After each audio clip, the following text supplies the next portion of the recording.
Salut, je m'appelle Seb Muller et bienvenue sur USM Fabrication. Dans cette vidéo, je vais vous montrer comment entretenir votre mandrin. C'est souvent négligé et pourtant la qualité de vos usinages en dépend. C'est parti! Alors comme je vous le disais, la qualité de serrage de vos pièces sera directement liée à la qualité entre guillemets de votre mandrin. Un mandrin qui est sale, qui n'est pas entretenu, c'est un mandrin qui va mal serrer vos pièces et du coup vous ferez de mauvais usinages.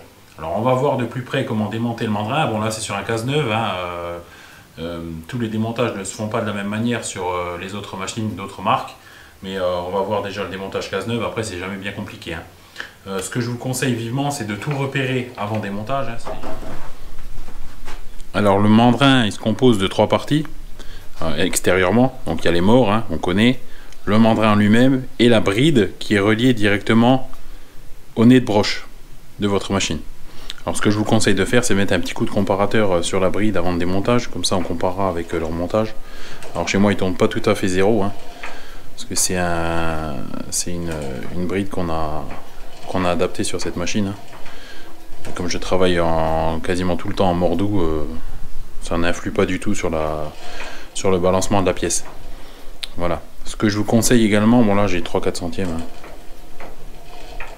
Ce que je vous conseille également, c'est de tout repérer. Moi, ce que j'ai fait, je mets souvent des coups de pointeau, enfin, je le fais une fois, quoi. Je mets des coups de pointeau là, vous voyez, et je vois que c'est en face du, je sais pas si on le voit bien sur la vidéo, en face du 60, et également un coup de pointeau entre la bride et le mandrin, comme ça on saura exactement comment le remonter. Voilà. On va tout de suite passer au démontage.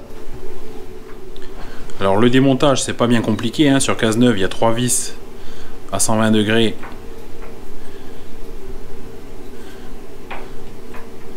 qui sont pris directement sur le nez de broche, le nez de broche qui est conique, la bride qui est conique, donc voilà, cône sur cône. Donc on va desserrer ces 3 vis, on va tapoter à l'arrière du mandrin et le mandrin va venir. Par contre si ça fait 10 ans que vous l'avez pu démonter, ça risque de coincer un peu, le cône reste collé, il faudra peut-être taper un peu plus fort. Comme moi je le démonte très souvent pour monter le 4 morts, j'ai jamais de souci de démontage.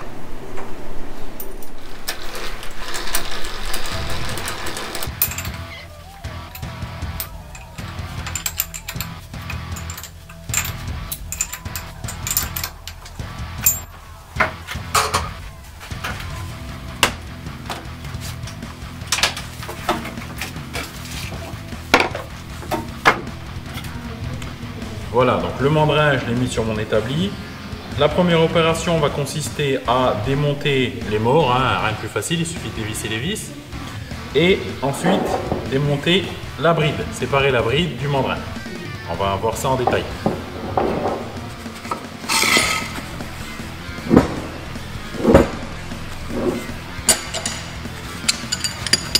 Alors vous pouvez très bien le faire sur machine aussi.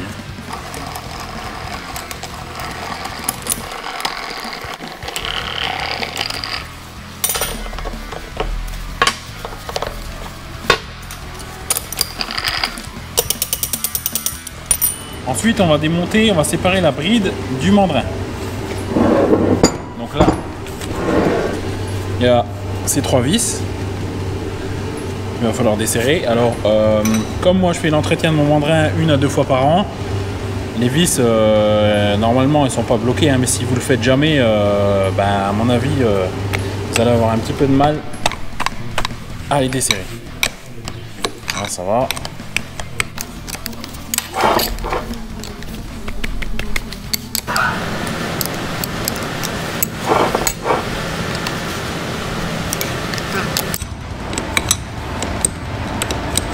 Que ça vient quand même relativement facilement quand on fait son entretien régulièrement. Après ça n'empêche pas que l'intérieur du mandrin avec le lubrifiant qui coule et tout ça soit vraiment pourri, on verra bien.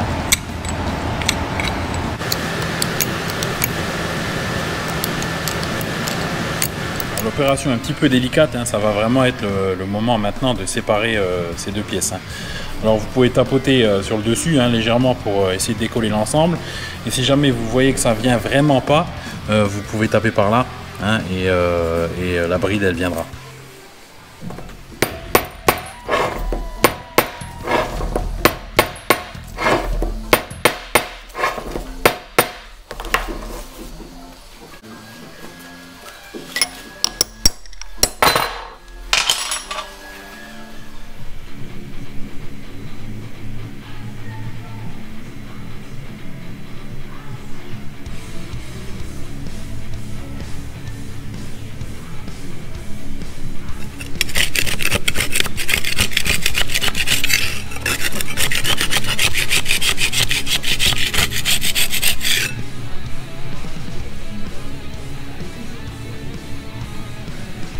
vois que malgré les démontages fréquents, bon, ce mandrin-là, je l'ai démonté l'année dernière, il me semble. Donc voilà, en un an, comme c'est une machine qui travaille beaucoup, qui fait beaucoup d'ébauches, le mandrin c'est quand même bien encrassé. Comme quoi, c'est vraiment primordial, hein, le nettoyage du mandrin, au moins une fois par an. Donc on a enlevé déjà le plus gros de la crasse.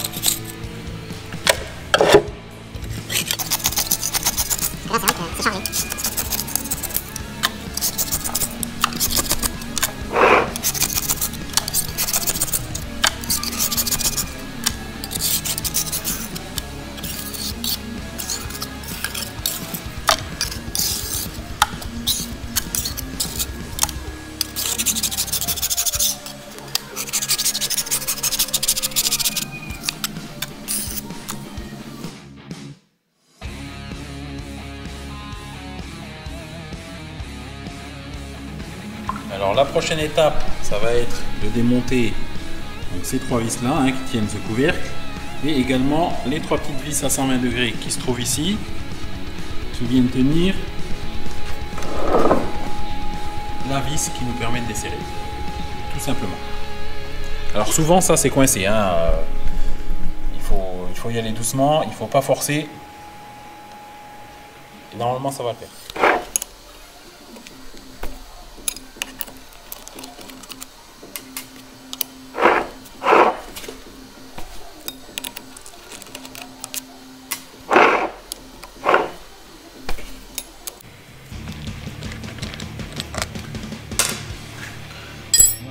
Vis. Celle-là pareil.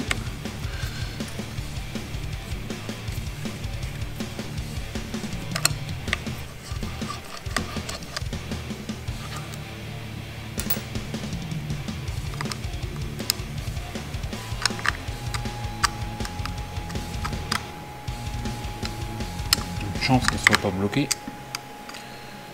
Si vous le faites régulièrement, normalement ça bloque pas.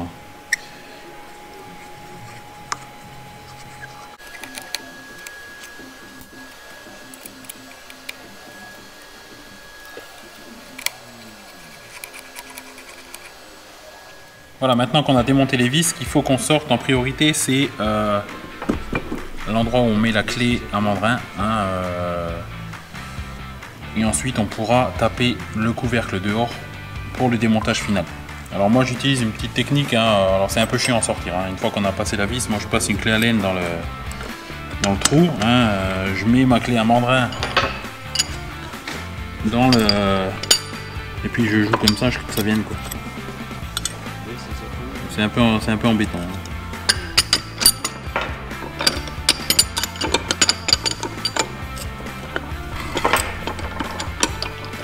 Voilà. Bon, ça va, c'est pas tellement sale.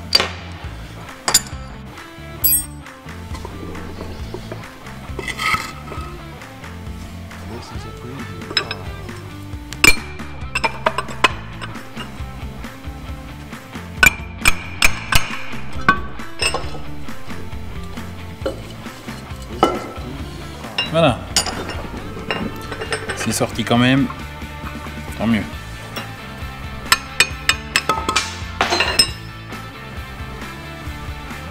Hop. Voilà, il ne nous reste plus qu'à pousser la denture dehors.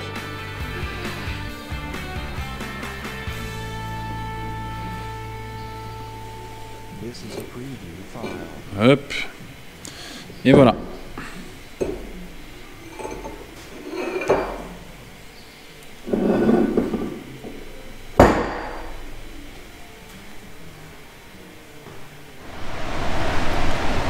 Voilà, au bout d'un an sans nettoyage, je trouve que ça va, il n'est pas si sale que ça.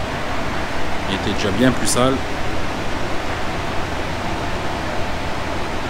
C'est sûr, là, il y a de la crasse, c'est normal.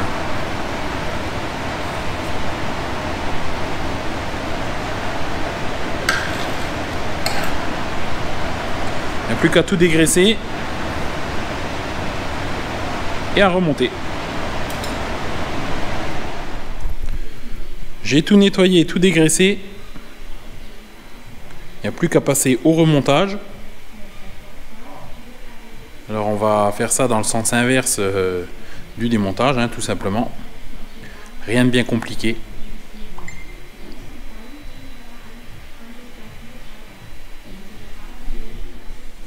Juste un petit truc qu'on peut faire avant le remontage, c'est passer un petit coup de pierre à huile sur les portées là.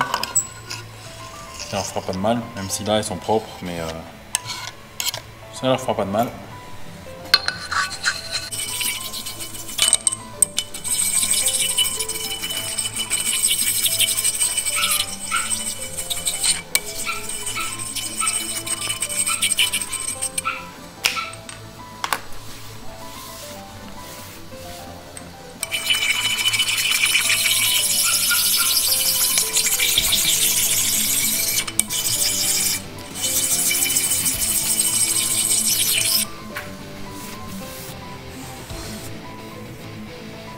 Voilà.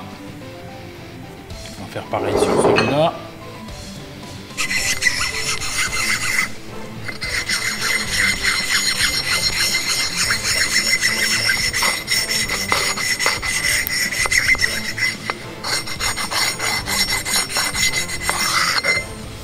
C'est vraiment manière d'enlever au cas où il y aurait une micro-bavure. Hein. Là, franchement, c'est super propre. Alors pour le remontage, il y a deux écoles. Il y a l'école avec graisse et sans graisse. Moi je suis de l'école avec graisse hein, parce que je pense que des éléments mécaniques qui ne sont pas graissés et qui sont en mouvement, c'est jamais top, surtout pour l'usure. Alors certains vont dire que la graisse en fait elle fait coller le copeau il reste coincé dans le mandrin, mais bon, comme on le démonte régulièrement, je veux dire voilà. Il y a, même sans graisse, il y a toujours des copeaux qui restent coincés dedans. Donc je monte toujours un petit peu, bon j'en mets pas 15 tonnes, mais je monte toujours un petit peu avec de la graisse cuivrée.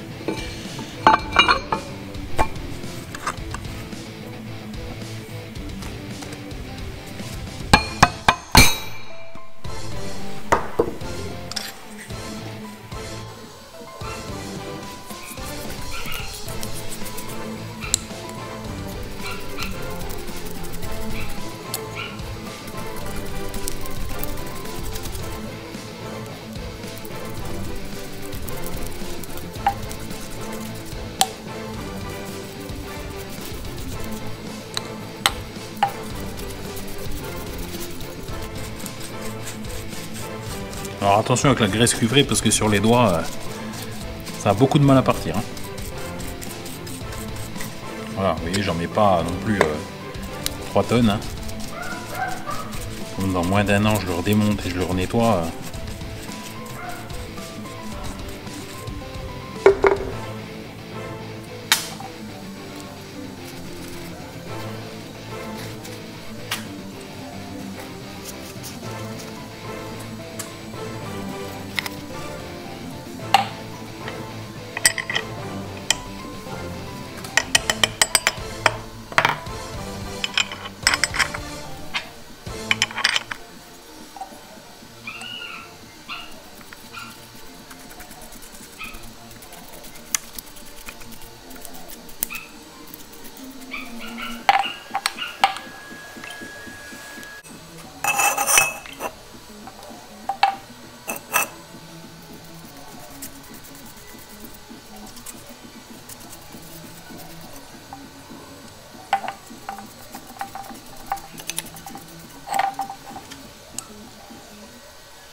Voilà, il ne nous reste plus qu'à montrer la bride sur le mandrin, en n'oubliant surtout pas de faire correspondre les deux repères, hein, pour que tout soit bien remonté exactement de la même façon qu'au départ.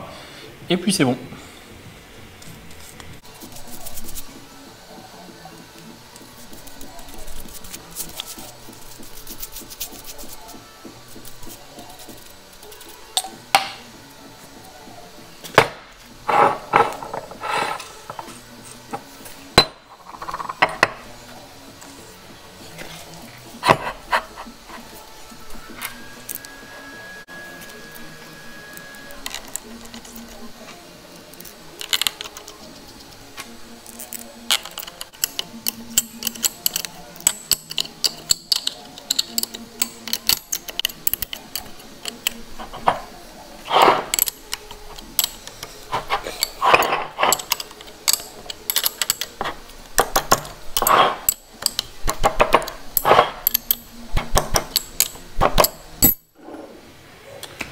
Le montage est terminé, il n'y a plus qu'à ramener le mandrin à la machine et à le remettre dessus dans la même position qu'il était d'origine. J'ai volontairement laissé les morts démontés du mandrin pour le moment, je les remonterai sur la machine, c'est plus facile. Voilà, donc on va se diriger vers la machine et on va faire le montage final. Avant de remonter le mandrin, on n'oublie pas une dernière chose, c'est de nettoyer le nez de broche. Il ne faut surtout pas qu'il y ait un copeau qui se coince entre cette partie-là et la bride du mandrin, sinon votre mandrin il ne sera pas concentrique. Donc il faut vraiment prendre grand soin à nettoyer cette portée, qu'il reste vraiment plus aucun copeau, plus aucune poussière, plus rien. Il faut prendre son temps, il faut faire ça correctement. Donc moi ce que je fais, chiffon, soufflette et je fais un montage à sec.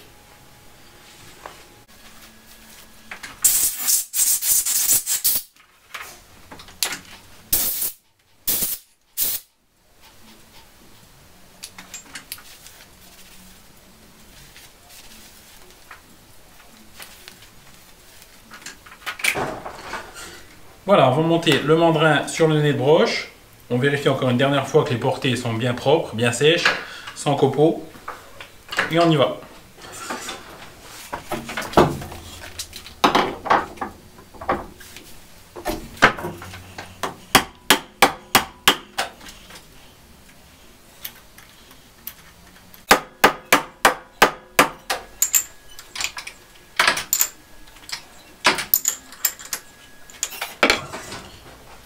Maintenant que tout est monté à l'aide du comparateur, on va juste contrôler comme au départ pour voir si on a bien le même balancement. Normalement sur un tour 9 on a 0, hein. Bon mais là comme il est un petit peu âgé ici là, bon, on n'a plus 0, on a 2-3 centièmes. Donc on va mettre le comparateur, on va regarder si tout tourne nickel et après on fera le montage des morts et puis l'opération sera terminée. Donc voilà pour le balancement.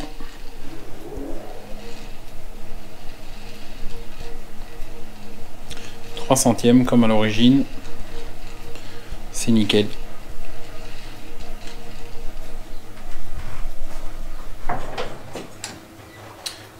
Pour le remontage des morts, vous pouvez mettre un petit peu de WD-40 pour aider à la lubrification. Par contre, ne mettez pas d'huile, hein, ou pas beaucoup, parce que quand vous allez allumer le mandrin, ça va envoyer de l'huile partout. Hein.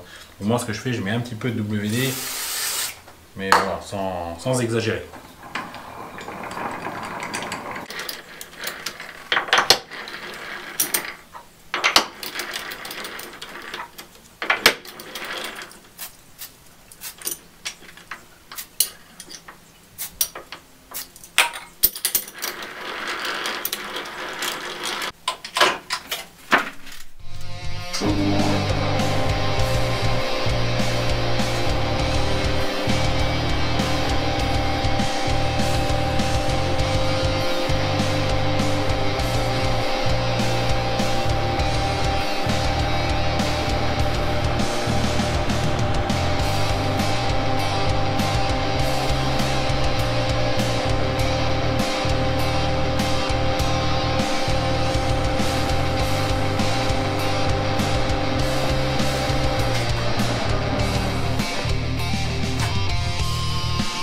C'est terminé pour cette vidéo sur l'entretien du mandrin. J'espère que ça vous servira chez vous.